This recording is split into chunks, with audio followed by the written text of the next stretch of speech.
God told me to warn you, chosen one, this is not a normal moment, and this is not a message you stumbled into by accident. You are going to need to sit down, breathe, and listen with your spirit wide open, because what heaven is about to announce over your life is big. This is not small favor. This is not a minor adjustment. This is not a little burst of encouragement to help you survive one more night. No, this is a line being drawn in the spirit between what was and what is about to begin. The Lord is saying that the season you have been living in cannot continue the way it has been. The delay, the pressure, the confusion, the hidden tears, the warfare that made no sense, the doors that would not open, the prayers that seemed to hang in silence, none of it was random, and none of it was wasted. You thought you were enduring a long ending, but heaven says you were standing inside a divine transition. You thought you were being ignored, but God says you were being marked. You thought you were buried under the weight of waiting, but in the courts of heaven, you were being set apart, sealed, and prepared as someone carrying more than an ordinary assignment. You are not just another person trying to make it through life. You are not just someone hoping things get better. You are a chosen vessel. You have been called, separated, and reserved for holy purpose. And that is exactly why the battle around your life has been so intense. The enemy does not fight empty people this hard.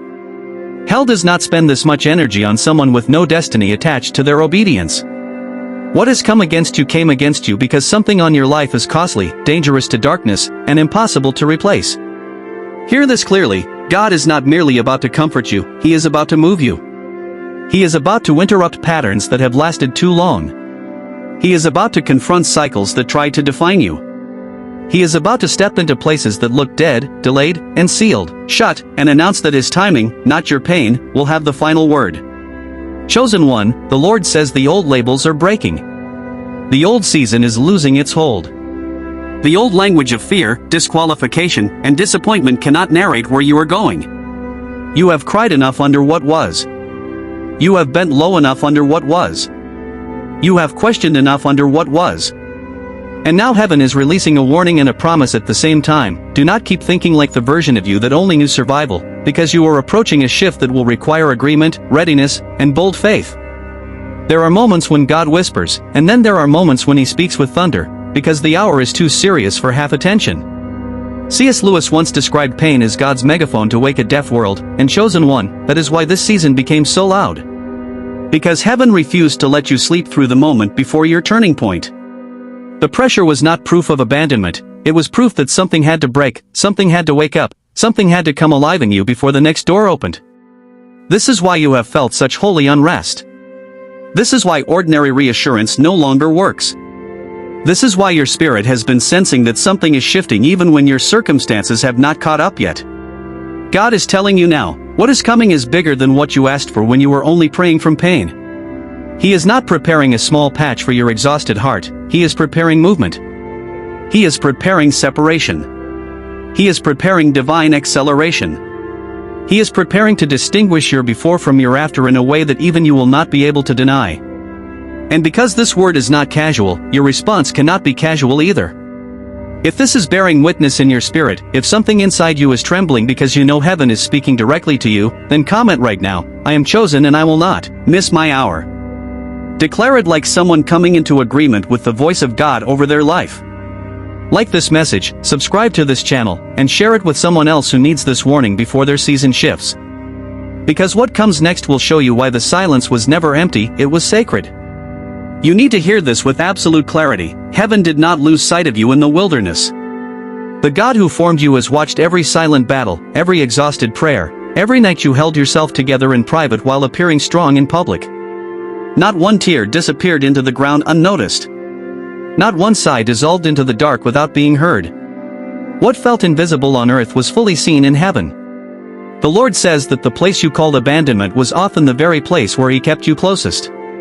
You mistook silence for distance, but it was not distance, it was depth.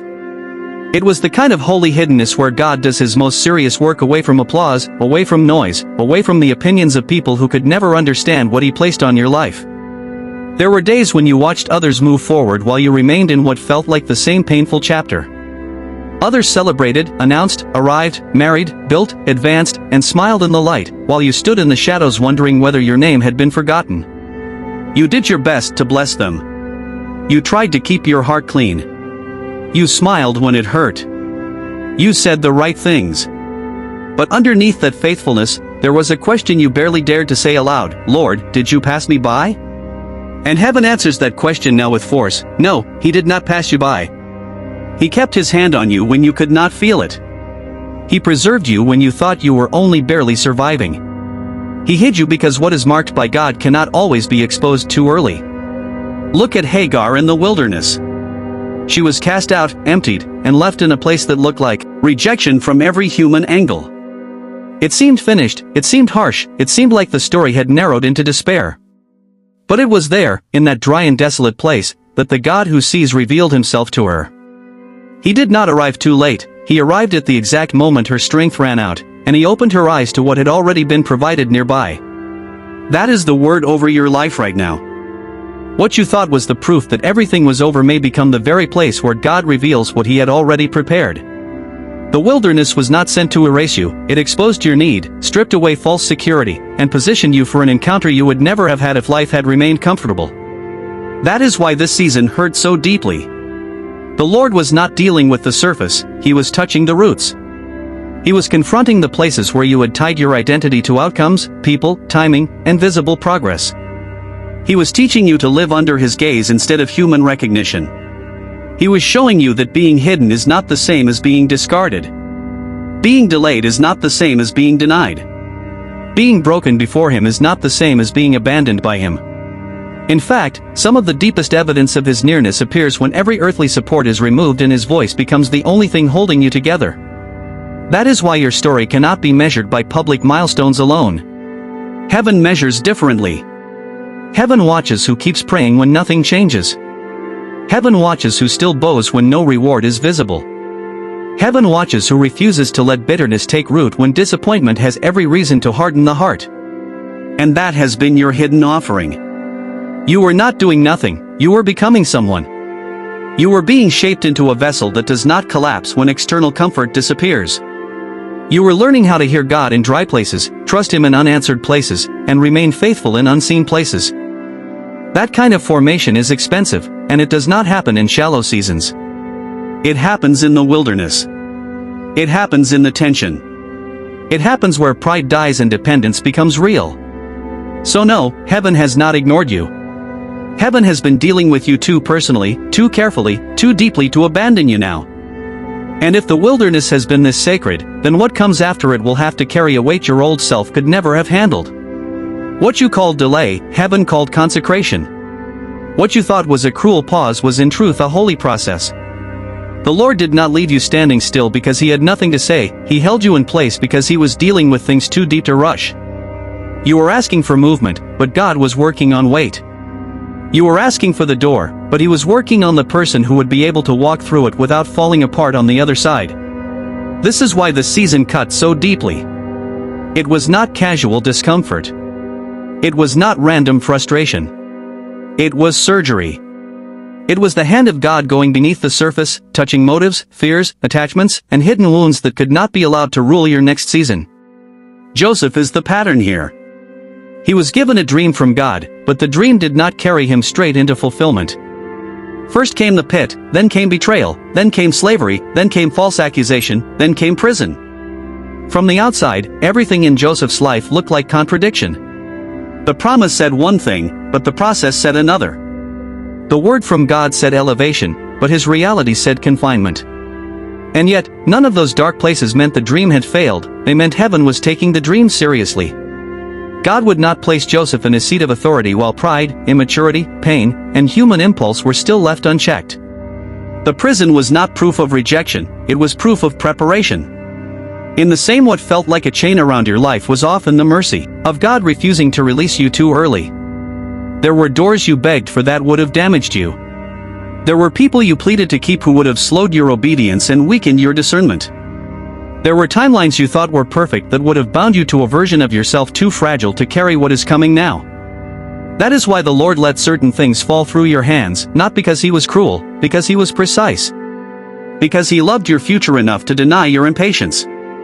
Because he saw what you could not see.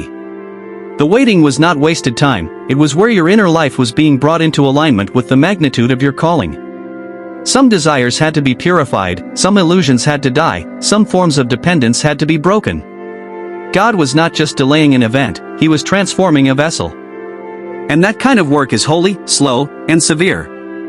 C.S. Lewis wrote of the collapse of old settled happiness, and that is exactly what this season has felt like for many, the loss of familiar comfort before the birth of something truer. So if everything felt stripped down, it is because heaven was clearing the ground. God does not build enduring things on unstable foundations. And now that the hidden work has gone this deep, you need to understand what that means. When God finally says move, He will not move in fragments, He will move with force. If this part is speaking directly to your spirit, don't just listen quietly, respond in faith. Comment right now, my delay was consecration. Declare it with boldness. Let heaven see your agreement. And if you know someone who is losing strength in a long process, share this message with them, because they need to hear that God has not been punishing them, He has been preparing them. Like this video, subscribe to the channel, and stay with me, because the next part may be the confirmation you have been waiting for. When God decides the hidden season has done its work, He does not always announce the next move gently. Sometimes He moves with a speed that startles the very person who prayed for change. That is the kind of hour this is. You are not approaching a soft adjustment, you are approaching a suddenly. And a divine suddenly is not a dramatic phrase meant to excite you for a moment, it is the collision point between heaven's timing and your obedience. It is the moment when years of restraint, silence, and inward preparation begin to break open into visible motion. Joshua stood at the Jordan with a people who had heard promises for years, yet the river did not part while they stood back analyzing it. The waters moved when the feet of the priests stepped in. That is how God often works, He waits until obedience becomes visible. He waits until faith takes form. He waits until you stop demanding proof before movement and choose instead to move because He has spoken. This is why the next season will require a different version of you, not the one who keeps negotiating with fear, not the one who delays every step until all uncertainty is gone, not the one who says yes in prayer but no in action. The suddenly of God does not arrive to entertain you, it arrives to test whether your spirit is willing to move at the speed of His instruction. That is why heaven has been doing so much internal work in you. If acceleration came too early, you would have mistaken it for pressure and run from the very answer you once begged for. But now the Lord is preparing you to recognize His movement when it comes, even if it does not look how you imagined. A suddenly may arrive as one unexpected call, one conversation, one opening, one divine connection, one instruction that appears simple but changes the direction of everything. It may happen in a week that what could not move for years begins to shift all at once. That is not an exaggeration, that is how God restores time. He can compress what seemed endlessly delayed into a moment of divine release. But hear this with seriousness, when the door opens, you cannot stand there paralyzed by the memory of old disappointments. When the river parts, you cannot keep talking like it never will. When God says now, you cannot answer Him with the language of your former season. This is why the wilderness had to teach you obedience under pressure. This is why the silence had to teach you discernment. This is why the delay had to expose every place in you that still bowed to fear. Because when the suddenly begins, heaven will not slow down to match your hesitation. God is not preparing to tease you with possibility, He is preparing to confront everything that said your life would stay stuck. And nowhere will that become more serious than in the relationships attached to your destiny. What God is preparing in this area is not shallow romance, not temporary relief, and not an emotional distraction to make the waiting easier. This is about covenant. It is about alignment. It is about who will stand beside you when the weight of your calling becomes visible. That is why this part of your life has felt so painful. You watched others find love, build homes, post their joy, and step into the kind of companionship you once believed would have happened for you by now.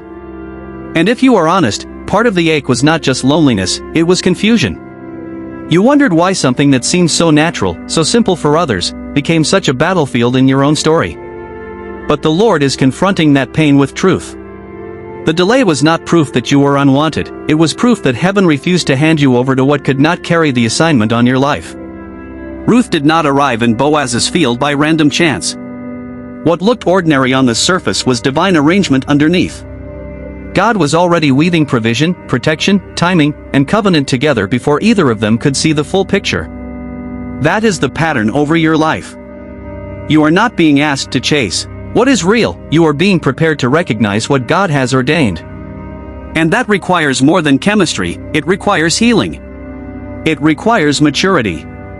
It requires spiritual weight. The wrong relationship can do more than break your heart. It can drain your discernment, confuse your identity, weaken your prayer life, distort your standards, and tie your future to someone who has no capacity to honor where God is taking you. That is why some relationships had to collapse. That is why some almost connections fell apart at the edge of becoming something serious. That is why some doors in love closed so sharply it left you stunned. It was not always punishment, sometimes it was rescue. Sometimes it was the mercy of God cutting off what your emotions were willing to tolerate but your destiny could not survive. The Lord is not writing a rushed love story for you, He is guarding a covenant that must be strong enough to carry warfare, purpose, sacrifice, obedience, and glory.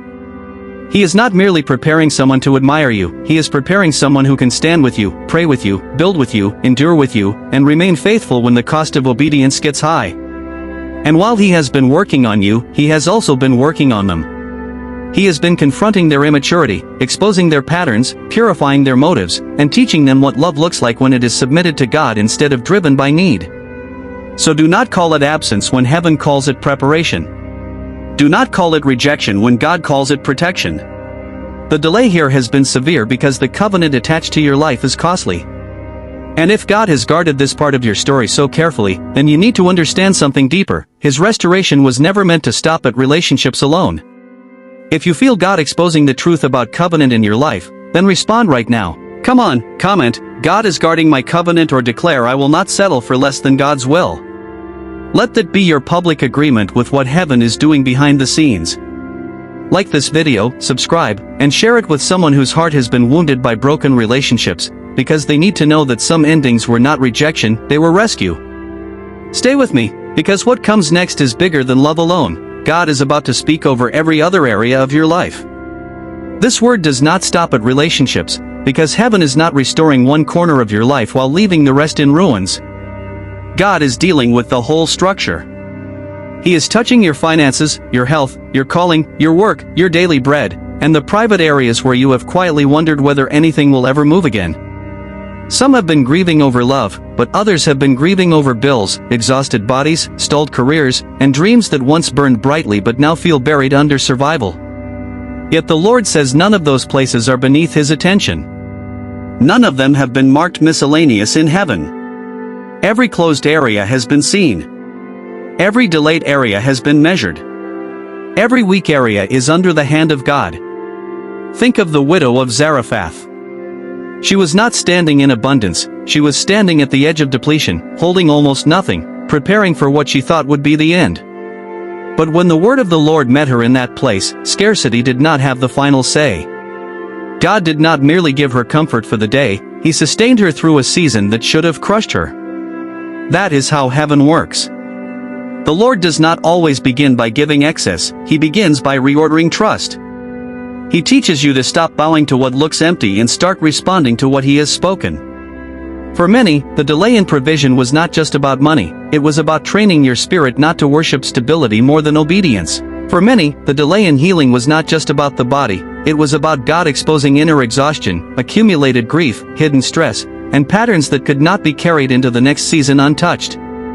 For many, the delay in calling was not because you missed your destiny, it was because heaven refused to let you build your life on the wrong foundation, in the wrong room, with the wrong motives.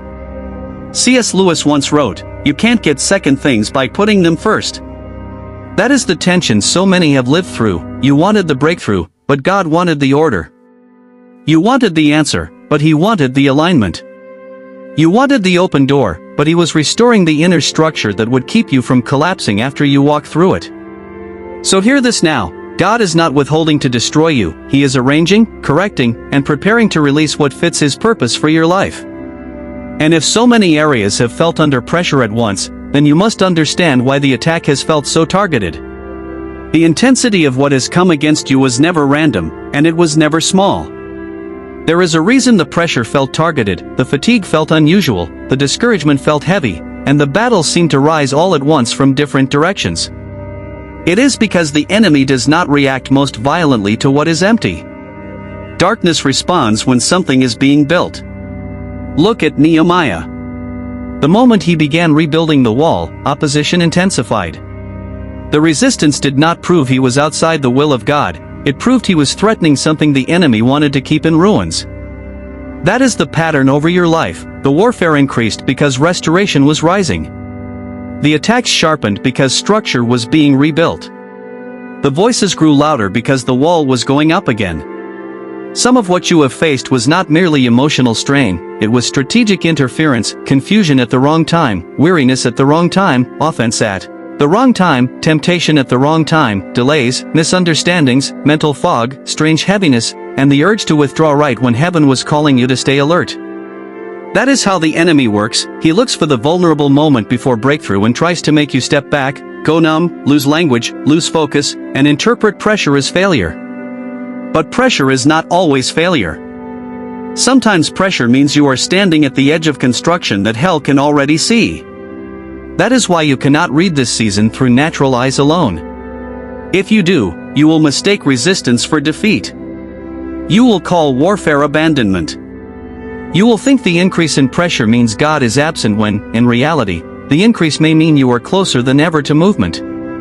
Nehemiah did not stop building because the threats got louder, he built with greater vigilance, one hand worked, one hand stayed ready. That is the posture being formed in you now. God is not only bringing you through this battle, He is teaching your hands how to war and your spirit how to remain steady under assault. He is building discernment where naivete once lived. He is building endurance where you once broke quickly. He is building authority in the very place the enemy tried to produce collapse. So no, this battle is not proof that your life is cursed, it is proof that something on your life matters. Something in your future carries consequence. Something in your obedience threatens darkness more than you realize. And if you stand in this hour without surrendering your peace, your purity, your courage, or your yes to God, you will not leave this season empty-handed. You will leave carrying weight, sight, and spiritual authority you did not have before. That is why the pressure intensified, not because God stepped back, but because the wall is rising. And when the wall rises, the signs of breakthrough are never far behind. Some signs appear when breakthrough is drawing near, and one of the most important things you can learn in this hour is how to recognize them without misreading them. Many people expect the approach of blessing to feel peaceful, clear, and immediately rewarding, but often the first evidence of movement in the spirit feels uncomfortable. The pressure increases, the resistance sharpens, the fatigue becomes how long will you wait on the sidelines while others claim the destiny meant for you. Subscribe to Soul Frequency Altar today. Step into the inner circle of the chosen and become the first to receive God's direct whispers from above. Do not let someone else step into your alignment and steal the blessings designed uniquely for your soul. Your elevation is waiting, claim it before it's gone.